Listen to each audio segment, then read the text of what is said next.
வணக்கம். Word of the டே. இன்னைக்கு ஒரு குட்டி ஸ்டோரி. ராமுன்னு ஒரு ஊரில் வாழ்ந்துக்கிட்டு இருந்தார். அவர் யாருக்கும் எதுவும் கொடுக்க மாட்டார், வைக்க மாட்டார். ஆனால் தான் ரொம்ப கஷ்டப்பட்டுக்கிட்டு இருந்தார். கடன் பிரச்சனைகள் அந்த மாதிரி நிறைய விஷயங்களை கஷ்டப்பட்டுக்கிட்டு இருந்தார். எந்நேரமும் அவர் என்னென்ன இது என் விதி, நான் இப்படி கஷ்டப்படணும், வைக்கணும், செய்யணும் அப்படின்னு சொல்லிட்டு புலம்பிக்கிட்டே அவரோட வேலையில் பார்த்துக்கிட்டு புலம்பிக்கிட்டே இருந்தார். ஒரு நாள் என்னாச்சுன்னா ரொம்ப வெக்ஸ் ஆகிட்டார். என்னடா இவ்வளோ கஷ்டமாக இருக்குது, சரி என் விதியே சரியில்லை அப்படின்னு சொல்லிட்டு ஒரு ஓரத்தில் நடந்து போகிறாரு. அப்போது ஒரு பெரியவர் யாசகம் எடுக்கிறவர் ஒரு ஓரமாக உட்காந்துருந்தா இது இந்த ஆளோட இந்த யாசகம் கேட்குறவரோட விதி பொழுக்கு அப்படின்ட்டு இன்னும் யோசிச்சுட்டு இருக்கும்போது திடீர்னு ஒரு பெரிய பணக்காரர் கார் நிற்கிது. அதில் ஒரு பெரிய பணக்காரர் இறங்கி அவருக்கு ஒரு 100 ரூபா யாசகம் கொடுக்குறாரு. அதை பெரியவர் வாங்கிட்டார். இதை ஒளிஞ்சு நின்று மறைஞ்சிருந்து பார்த்துக்கிட்டே இருந்தார். நம்ம ராமு பார்த்துட்டே இருந்துட்டு, கடவுளோட விளையாட்டு வேறு மாதிரி இருக்குது, பரவாயில்லையே நல்லா விளையாடுறாரு, ஸோ நம்மளும் இது மாதிரி உட்காருவோம் அப்படின்ட்டு அவர் உட்கார்றாரு. கடவுள் மேலே நம்பிக்கையாச்சு.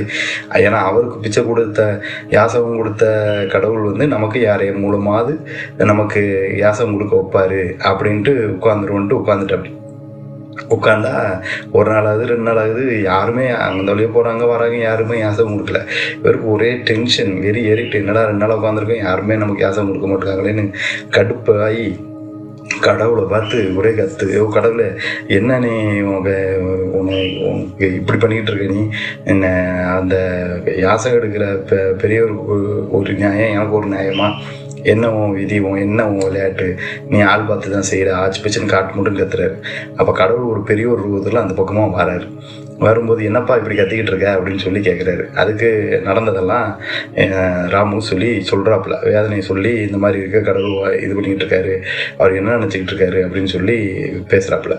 அதுக்கு அந்த கடவுளான பெரியவர் என்ன சொல்கிறாருன்னா, நீ சொல்கிறது கரெக்டு தான்ப்பா, எல்லாம் கடவுளோட விளையாட்டு தான். இது என்ன அப்படின்னா, அவர் யாசகம் கேட்கணும், இப்போ செல்வந்தர் பணம் உதவி யாசகம் கொடுக்கணும் அப்படிங்கிறது விதி, கடவுளோட விளையாட்டு எல்லாம் ஓகே. ஆனால் உன் விதி நீ சொல்கிற பற்றியா, அது நீ ஏன் யாசகம் வாங்குறவரோட எண்ணங்கள் தான் உன் எண்ணத்தில் ஓடிக்கிட்டே இருக்கு. யாசகம் கொடுக்குறவரோட எண்ணம் உன் மனசுக்குள்ளே இல்லை. எது நடந்தாலும் என் விதின்ட்டே போகிற. எப்பயுமே உன்னோட விதிங்கிறது இறைவன் கிட்ட கிடையாது. உன்னோட விதிங்கிறது உன் கையில் தான் இருக்குது, உன்னோட எண்ணங்களில் தான் இருக்குது. நீ எப்போ யாசகம் பெற்றுக்கொள்கிறவரோட எண்ணம் உனக்குள்ள வந்துச்சோ, அதனால உன் தாட் ஃபுல்லாமே அதில் தான் இருக்கும். உன்னோட விதியும் அது மாதிரி தான் செயல்படும். நீ எப்போ கொடுக்குறவங்களோட எண்ணத்தை நீ செயல்படுறியோ அப்போ தான் உன்னோட லைஃப் சேஞ்ச் ஆகும். அதனால் என் விதிங்கிறீங்கள, அது உன்னோட விதி தான், கடவுள் கொடுத்த விதி கிடையாது. கடவுள் யாருக்கும் அந்த மாதிரி பாரபட்சம் இல்லாமல் கொடுக்கல, சரியா?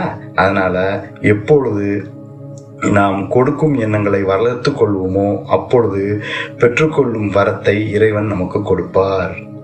புரிஞ்சுதா? நம்ம லைஃப்பில் நிறையா பேர் நம்ம இப்படி தான் பண்ணிக்கிட்டு இருக்கோம். நமக்கு நிறையா கிடைக்கலையே, அது கிடைக்கலையே, இது கிடைக்கலையே, எல்லாம் ஏன் விதி.